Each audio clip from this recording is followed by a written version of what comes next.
Hola, buenos días, amigos del YouTube.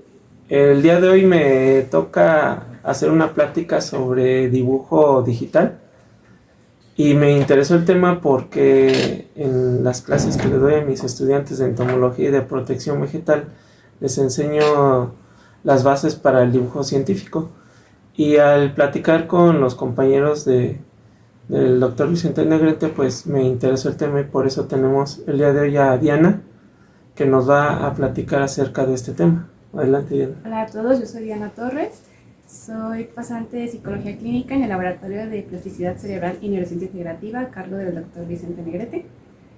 Actualmente estoy haciendo mi servicio social de segundo componente, pero aquí en el laboratorio realizamos esta pequeña investigación que tiene que ver con el dibujo digital mediante Adobe Photoshop para analizar la citoarquitectura neuronal de las neuronas. Neuronal, recorta neuronal. Recorta, sí.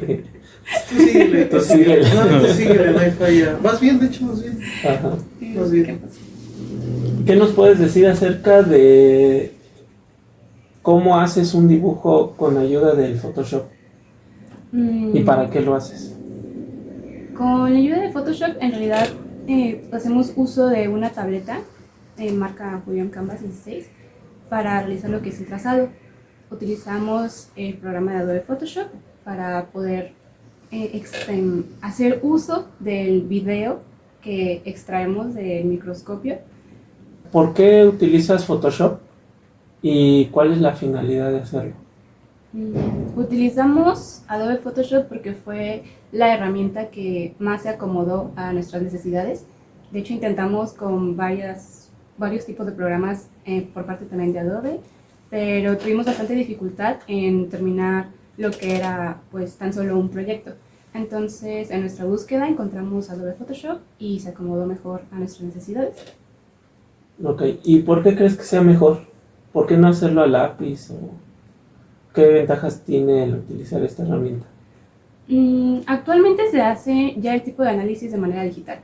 Entonces, el hecho de mantener solamente el dibujo en el formato que es a lápiz, pues no nos asegura que este tipo de formato vaya a soportar suficiente tiempo para que personas que vayan llegando aquí al laboratorio puedan seguir analizando lo que son las citoarquitecturas.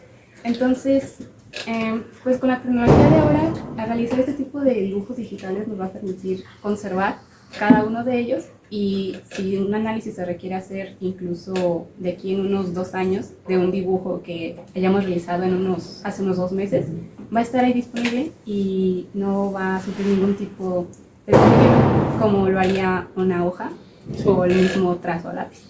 Hablabas de citoarquitecturas. Si mi público no conoce el término, ¿nos puedes explicar un poquito qué es eso?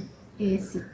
La citoarquitectura, bueno, en este caso neuronal, es más que nada la parte morfológica que es de las neuronas, es decir, su tamaño, su longitud, su densidad, incluso la forma que tiene la neurona. Y en este caso, ¿por qué estudiaste las neuronas? ¿Cuál es el objetivo de este proyecto? Es más que nada investigar la parte morfológica, su tamaño, longitud, forma, porque cada una de estas partes nos va a decir muchísimo de cómo está trabajando lo que es el cerebro. Existen, bueno, por ejemplo, está el trastorno depresivo.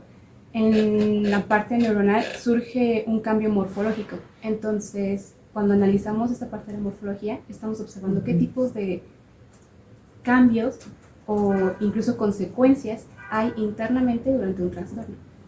Y eso nos lo puede proporcionar el que tú revises de manera constante cerebros y, por ejemplo, si ese trastorno, imagino que lo tienes en un modelo en rata.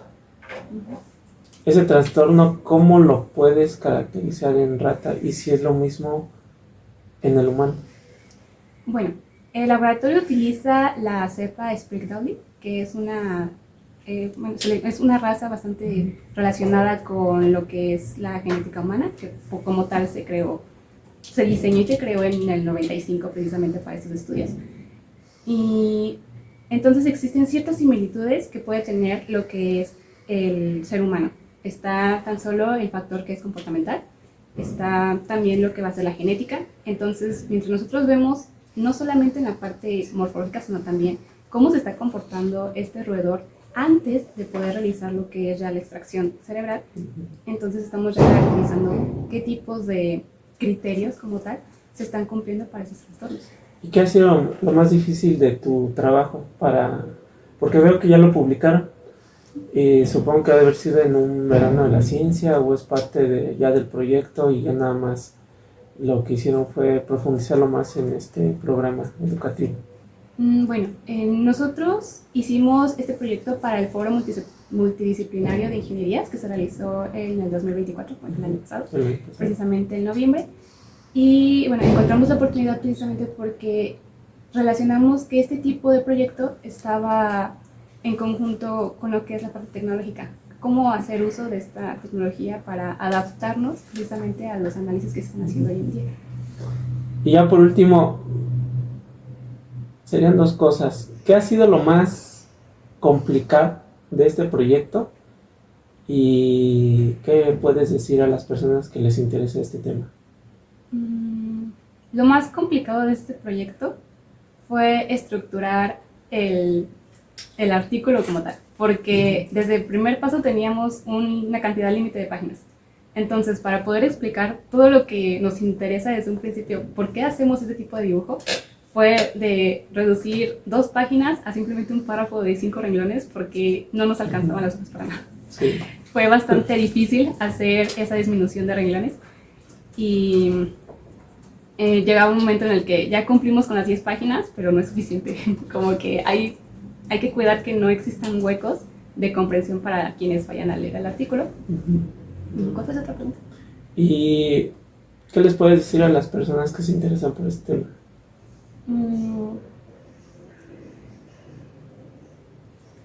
Desde el punto de vista neuronal, psicológico o de uso de tecnologías digitales para la investigación. Bueno, creo que la parte artística siempre es bienvenida a cualquier área de la ciencia. Entonces, el hecho de realizar este tipo de dibujo, ya se había mencionado antes en otras pláticas, es que se puede plasmar de forma más concreta lo que uno está viendo en el microscopio. Usted puede estar sentado en el microscopio 10 minutos, 1 hora, 3 horas, y va a estar observando diferentes detalles. Pero, ¿de qué manera usted puede plasmar en una sola imagen cada uno de esos detalles que usted vio en 3 horas? Ok, muchas gracias. Nos vemos.